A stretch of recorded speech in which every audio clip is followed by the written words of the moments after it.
और चलते हैं। तो देखिए यहाँ पे हमारे जितने भी विशेषज्ञ हैं वो तो राइट साइड में बैठे हैं, अभय उनकी दुबे सर से टकटकी बातचीत करते हैं। वहाँ पर टीवी पर है। अभय दुबे सर से बातचीत करते हैं पहले। सर नमस्ते, कैसे हैं सर आप? मैं ठीक हूँ। जो शुरुआती रुझान में जो नतीजे अभी दिख रहे हैं, जो आंकड़े दिख रहे हैं, उस पर सर पहली प्रतिक्रिया क्या है आपकी? पहली प्रतिक्रिया ये है कि भारतीय जनता पार्टी को बहुत लाभ हुआ है और भारतीय जनता पार्टी का जो प्रभाव क्षेत्र है नरेंद्र मोदी के नेतृत्व में, वो अपनी जगह कायम है। गैर भाजपा शक्तियां, खासतौर से कांग्रेस, उसमें किसी भी किस्म की घुसपैठ कर पाने में नाकाम रही है और कांग्रेस कुल मिलाकर एक दक्षिण भारत की पार्टी बनकर रह गई है। तेलंगाना रह गया था, तेलंगाना उसने जीत लिया है और जो उत्तर भारत है, पश्चिम भारत है, पूर्वी भारत है, इस पूरे इलाके में कांग्रेस का प्रभाव अभी फिलहाल नहीं दिखाई पड़ता। सर आप बहुत बढ़िया एनालिसिस करते हैं, हम लोग आपको टीवी पर देखते हैं। अब सर जो चर्चा चल रही है वो ये चर्चा चल रही है कि भाई भाजपा तो एमपी राजस्थान में आ रही है, लेकिन अब सीएम कौन होगा? सर आपको क्या लगता है? मैं अभी अपने एक मित्र से थोड़ा व्यंग में कह रहा था कि एक सीएम को प्रधानमंत्री अपनी दाईं जेब से निकालेंगे, दूसरे सीएम को बाईं जेब से निकालेंगे और तीसरे सीएम को अपनी बैक पॉकेट से निकालेंगे। हाँ, तो सीएम तो उनके पास तैयार होंगे, दिमाग में अब तक बन गए होंगे। उन्होंने अमित शाह के साथ मिलकर ये तय कर लिया होगा कि किसको सीएम बनाना है। हमारे एक साथी की राय ये भी थी कि मध्य प्रदेश में जितनी बड़ी जीत हुई है उसमें हर हालत में शिवराज सिंह को ही मुख्यमंत्री बनाना पड़ेगा, क्योंकि आखिरकार वही मुख्यमंत्री थे।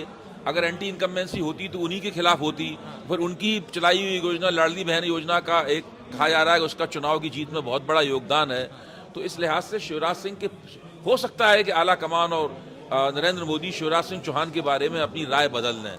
लेकिन जहाँ तक राजस्थान का सवाल है, मुझे पक्का यकीन है कि वसुंधरा राजे को मुख्यमंत्री नहीं बनाया जाएगा।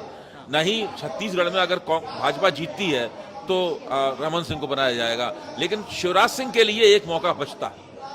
सर राजस्थान के जो नतीजे अभी आ रहे हैं, उससे पहले अशोक गहलोत ने एक बात कही थी कि अगर भाजपा वहाँ पर जीतती है तो उसके पीछे उसका धर्म कार्ड का बड़ा रोल होगा। तो धर्म कार्ड का मतलब ये है कि बाबा बालकनाथ भी। मैं नहीं मानता हूँ कि बाबा बालकनाथ का पूरे राजस्थान में प्रभाव नहीं है।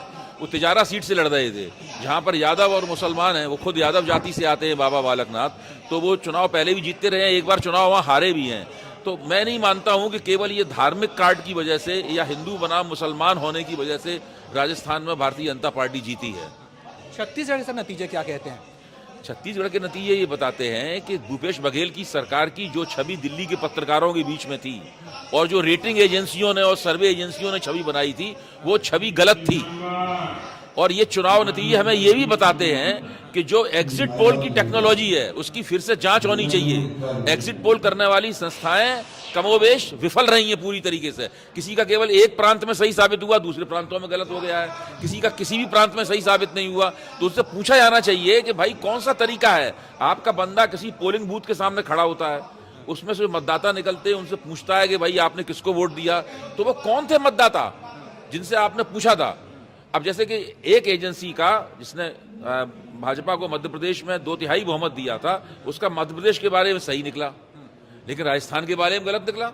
छत्तीसगढ़ के बारे में गलत होने जा रहा है। केवल तेलंगाना के बारे में कमोबेश लगता है कि शायद इन लोगों का सही था। अभी भी कांग्रेस को वहां बहुमत नहीं प्राप्त हुआ है, लेकिन शायद वहां सही था क्योंकि फर्क वहां काफी है। लेकिन बाकी जो हिंदी पट्टी के 3 बड़े राज्य हैं, वहां तो इन लोगों का पूरी तरीके से नाकाम रहा। सर आपने कहा कि राजस्थान में वसुंधरा राजे सीएम नहीं बनने जा रही हैं, तो कौन हो सकता है? सबसे प्रबल दावेदार हम किसे माने? अभी मैं यही तो कह रहा हूँ, हम लोगों को नहीं पता है। वो प्रधानमंत्री की जेब में है, प्रधानमंत्री निकालेंगे, वो तय करेंगे कि बाईं जेब से निकालें या दाईं जेब से निकालें। ठीक है, अबे सर बहुत बहुत अच्छा धन्यवाद। सर, एक और चीज, न्यूज रूम का आपको माहौल किस तरह से लग रहा है? क्योंकि हम बहुत ही पहले से तैयारियां इस चीज की कर रहे हैं और आज रेड कार्पेट भी सज गया है, तो एबीपी जो न्यूज है उसकी तैयारी आपको चुनावों के लिए कैसी? देखिए, मेरी व्यक्तिगत राय ये है कि ये बहुत ही खूबसूरत न्यूज रूम है, मुझे यहाँ आके बहुत अच्छा लगता है, पहली बात। दूसरी बात यह है कि यहाँ सारा इंतजाम जो है ना बहुत बढ़िया किया गया है, और खासतौर से जहाँ हम लोग अभी खड़े हुए थे और जहाँ अभी भी एक विश्लेषण चल रहा है और यहाँ भी विश्लेषण चल रहा है, ये सारा इंतजाम बहुत बढ़िया है। और जो आपके दर्शक हैं वो इससे बहुत ही शिक्षित भी हो रहे होंगे और प्रभावित भी हो रहे होंगे। अच्छा, मैं यहाँ सिर्फ देख सकती हूँ कि यहाँ पे कुछ बजर भी है, ये क्या काम आता है? क्योंकि लाइव जो लोग देख रहे हैं वो भी मुझे लगता है समझना चाहते हैं। जैसे ही कोई नई घटना आती है, कोई नया तथ्य आता है, कोई नेता आगे होता है, पीछे होता है, कहीं कोई बढ़त होती है, बहुमत की तरफ जाती है पार्टी, या कोई अंतर कम होता है, बढ़ता होता है, तो बजर दबाया जाता है।